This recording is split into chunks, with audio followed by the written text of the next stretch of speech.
This is the Maker Playground router table. It is a very useful tool that allows you to use a router in a secured stationary position located in the cabinet and mounted underneath the table. The router table uses a wide range of bits, anywhere from profile bits that use a bearing to straight bits without a bearing. As always, when using any tool in the wood shop, it is important that we have our hearing protection, eye protection, and closed-toed shoes. Before we change any bit on the router table, it's also important to make sure the machine is off and unplugged from the power source. When changing the router bit, we use a few different tools. This tool, located in the fence, allows you to remove the magnetic plate that sits in the router table. We then get our crank tool. On the table, there are two different devices that show you when the router is locked in position, the other that allows you to lower and raise. We always want to make sure it's in the unlocked position. When you've confirmed that, we then use the adjustment spot and raise. We want to have the collet all the way up above the surface of the table. We then can use our wrenches, one on the base of the router and one on the collet. We loosen the bit by turning counterclockwise until you're able to remove the bit from the collet. Once you have the router bit taken out of the collet and we're ready to add a new one, you simply just put it in. We want to leave roughly 1/4 inch of the router bit shaft above the collet. As we hold it in place, we're going to just hand tighten enough to hold the bit into place before we grab our wrenches. We again put a wrench at the base of the router and a wrench on the collet itself. We then turn clockwise until the collets are hand tight. There is no need to over tighten, and we can also confirm that the bit is secured. After we have our bit secured, we will then use the crank tool to lower the router so that the collet sits below the table.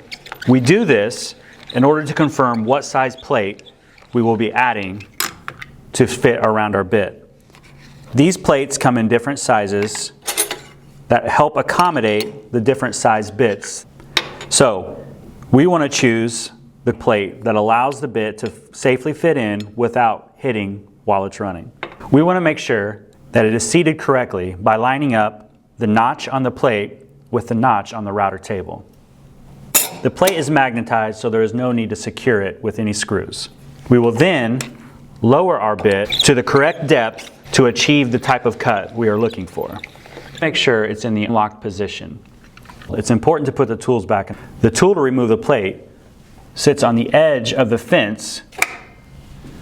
The crank tool and the wrenches stay in the tray behind the fence. We never want to have tools on our work surface while the machine is running. We can then plug the machine back into the power source. It's important to turn on the dust collection if it's not already on. The power for the dust collection is on the back wall of the wood shop. We also want to confirm that our blast gates are open for our machine.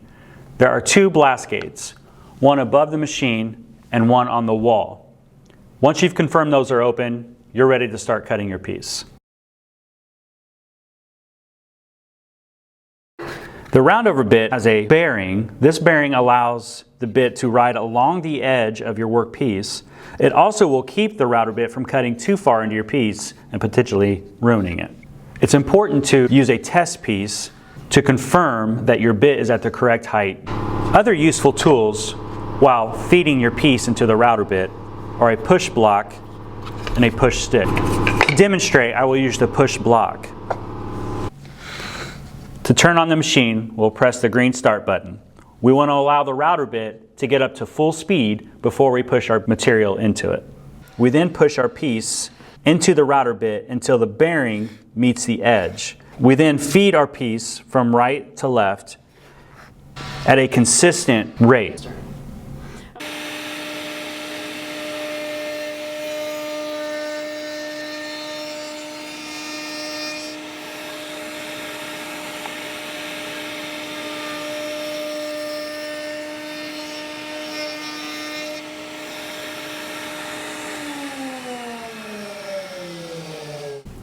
Once you're satisfied with the cut on your test piece, you can now move on to your project piece.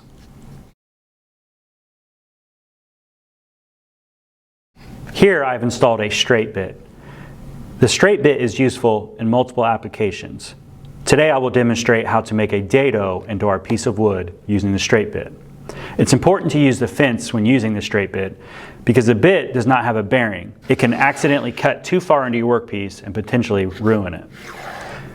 To use the fence, we loosen the two knobs on the right and left. This will allow the fence to move back and forth. We adjust the fence relative to how far in we want to do our cut. To adjust the fence plates, we use the same tool located in the end of our fence that we use to remove the plate. We loosen the 4 bolts. We can then adjust them in or out depending on the width of our bit. It's important to make sure that the fence plates are not too close to our bit. Once I've adjusted the fence plates to accommodate my size of bit, I will then tighten all 4 bolts and confirm that the fence plates are secure. We then return our tool to the end of our fence. I will then adjust the fence so that the bit matches up to the location where I want to cut my dado. Once you have that position, you then retighten the knobs on the right and left side of the fence. Confirm that the fence is secured. I will now move on to adjusting the height of my router bit. We do this by using the adjustment tool to lower.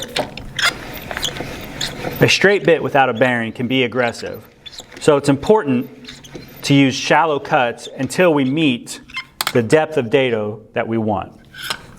Here I'm going to take a little bit of material and raise it to then make our final cut.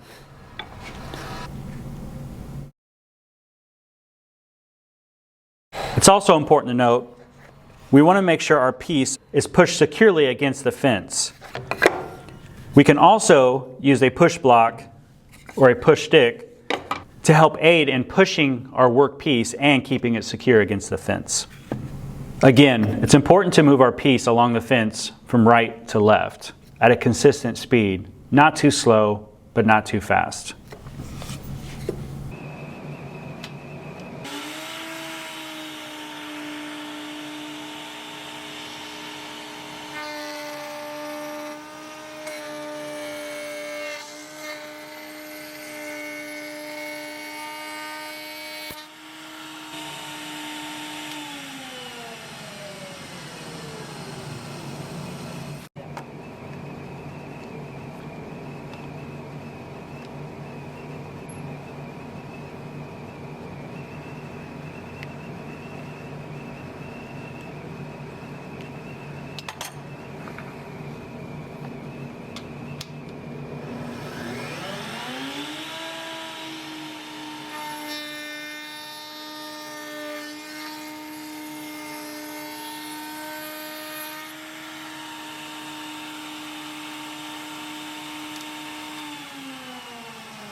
After you're done with the router table, always make sure you turn off the machine and clean up any dust or wood chips. Also, close your blast gates to this machine and turn off the dust collection system if no other machines are being used in the wood shop. As always, don't hesitate to reach out to staff with any questions you may have.